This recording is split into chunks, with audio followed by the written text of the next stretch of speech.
गंगा नदी गंगोत्री या गोमुख से नहीं निकलती है और इस वीडियो को कम्प्लीटली देखने के बाद आप इस बात को समझ जाइएगा। कहाँ से ओरिजिन होती है गंगा और क्यों गंगा जल खराब नहीं होता है, इसमें कीड़ा नहीं लगता है एवं पंचप्रयाग कौन कौन से है, इन सभी विषयों पर हम इस वीडियो में चर्चा करेंगे। नमस्कार, आप देख रहे हैं ठाकुर गुरुकुल यूट्यूब चैनल। गंगा नदी भारत की सबसे लंबी नदी है। गंगा नदी ओरिजिन कहाँ से होती है, समझने के लिए पंचप्रयाग को समझना होगा। चलिए जानते हैं गंगा नदी की उद्गम की कहानी। इसकी शुरुआत होती है बद्रीनाथ से। बद्रीनाथ के संतोपथ ग्लेशियर यानी हिमानी से विष्णु गंगा निकलती है और एक और नदी है धौली गंगा। ये दोनों नदी विष्णु प्रयाग में मिलती है। प्रयाग उस स्थान को कहा जाता है जहाँ दो या दो से अधिक नदी आकर मिलती है। तो विष्णु गंगा और धौली गंगा विष्णु प्रयाग में आकर मिलती है। विष्णु प्रयाग से आगे यह अलकनंदा नाम से बहती है। चलिए जानते हैं कि यह नदी का नाम बदलकर अलकनंदा क्यों पड़ा। इसके लिए भूगोल के एक नियम को समझना जरूरी है।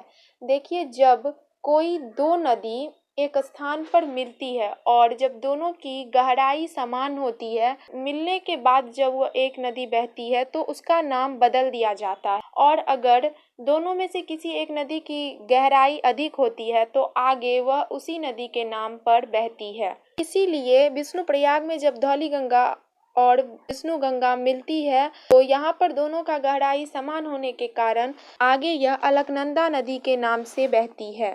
फिर नंद प्रयाग में आकर अलकनंदा नदी में नंदाकिनी नदी का संगम होता है और यहाँ से अलकनंदा नदी की गहराई अधिक होने के कारण अलकनंदा के नाम से ही आगे बढ़ती है। और कर्ण प्रयाग में आकर पिंडार नदी, जिसे कर्ण गंगा भी कहा जाता है, अलकनंदा नदी से मिलती है। यहाँ से अलकनंदा नदी आगे बढ़ती है और मंदाकिनी नदी अलकनंदा नदी से आकर मिलती है और जहाँ पर स्थित है रुद्रप्रयाग। फिर रुद्रप्रयाग से नदियों का यह संगम अलकनंदा नदी के नाम से आगे बढ़ती है। देवप्रयाग में आकर भागीरथी नदी अलकनंदा नदी से मिलती है।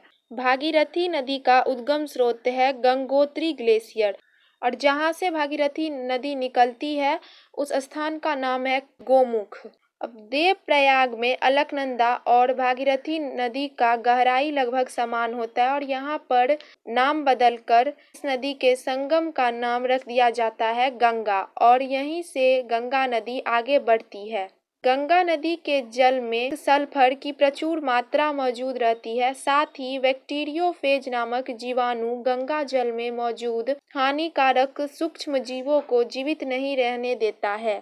ये ऐसे जीवाणु हैं जो गंदगी और बीमारी फैलाने वाले जीवाणुओं को नष्ट कर देते हैं। इसके कारण ही गंगा जल कभी सड़ता नहीं है। गंगा नदी एक पवित्र नदी है। इसे हिंदू धर्म में बड़ा ही पवित्र माना जाता है और इसकी पूजा भी की जाती है। यह दुनिया की 5वीं सबसे अधिक प्रदूषित नदी है।